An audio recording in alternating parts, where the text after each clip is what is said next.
Pria ini membawa lari kepala boneka itu. Dia lalu memanggil wanita ini yang lantas pergi menaiki bentor sambil menelpon seseorang. Tapi akhirnya dia pun terjatuh di jalanan itu. Sesampainya di sebuah tempat, bentor ini pun berhenti. Setelah membayar ongkosnya, wanita ini lalu dihampiri pria itu dan memberikan kepala boneka yang lupa dia bawa. Mendapati itu, wanita ini pun berterima kasih. Namun belum sempat mereka berbicara, seorang teman memanggil Rani. Lalu Rani pun berjanji kepada pria itu untuk segera kembali menemuinya setelah 5 menit. Sementara di depan salon, pria ini memesan secangkir teh di sebuah warung untuk menunggu Rani datang seperti yang sudah dia janjikan. Tidak lama kemudian hujan pun turun. Rani yang pelupa ini melihat keluar jendela, lalu segera menghampiri pria itu yang sudah lama menunggu. Di sini Abimayu terlihat suka kepada Rani dan lantas mengajak Rani untuk nonton bioskop esok harinya. Setelah itu dia pun menyetujui ajakan Abimayu. Namun dia terus memperhatikan pria itu yang tidak lain adalah Risu, suaminya. Di mana pada film Hansen di Lurubah sebelumnya, Risu yang sangat mencintai Rani mengajak Rani untuk menikah. Tapi dalam rumah tangga mereka yang sangat bahagia ini, ternyata Rani berselingkuh dengan Neil karena kegagahan Neil yang membuat Rani tergoda. Setelah menyadari kesalahannya, Rani pun menyesal, lalu menghabisi Neil. Sedangkan Risu pun harus kehilangan satu tangannya untuk mengelabui polisi. Pada saat dia memperbaiki showcase itu, pintunya tiba-tiba saja terlepas. Untung saja seorang anak membantunya. Sedangkan Rani yang adalah istrinya sekarang bekerja sebagai tata rias kecantikan dan juga salon.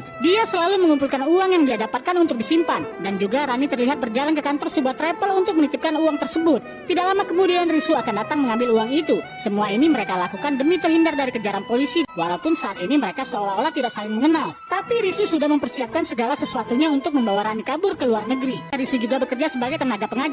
Walaupun seorang wanita pemilik kontrakannya selalu datang mengganggu, tapi Risu tetap membantunya. Dia juga selalu datang ketika malam hari untuk merayu Risu dengan beralasan menagih uang sewa. Setiap pagi Rani terbiasa menelpon Risu hanya untuk mengetahui kabar dan keadaannya. Terkadang juga suami istri ini bertemu di sebuah taman untuk berbicara, tapi posisi duduk mereka saling berjauhan. Rani memberikan informasi kalau rumah kontrakannya malam hari ini sepi dan dia meminta Risu untuk datang. Ketika akan pulang, Rani juga bertanya kapan mereka akan pergi dari negara ini. Risu menjelaskan bahwa agen travel sedang menyiapkan paspor mereka dan 2 bulan lagi mereka akan segera pergi ke Thailand. Mendengar itu Rani pun senang dan dia meminta Risu agar tidak selingkuh dengan pemilik kontrakannya itu. Di sisi lain, Dr. Suresh yang sudah memeriksa pasiennya ini segera pulang dari tempat prakteknya. Dokter ini pun mengganti baju yang dia kenakan agar terlihat lebih rapi. Dengan wajah yang berseri-seri, dokter ini pun berharap Rani dapat menyukainya. Dokter ini pun membeli semua kursi bioskop agar tidak ada yang akan mengganggu mereka. Tapi setelah berjam-jam dokter ini menunggu kehadiran Rani, tanda-tanda kehadiran Rani pun belum juga terlihat.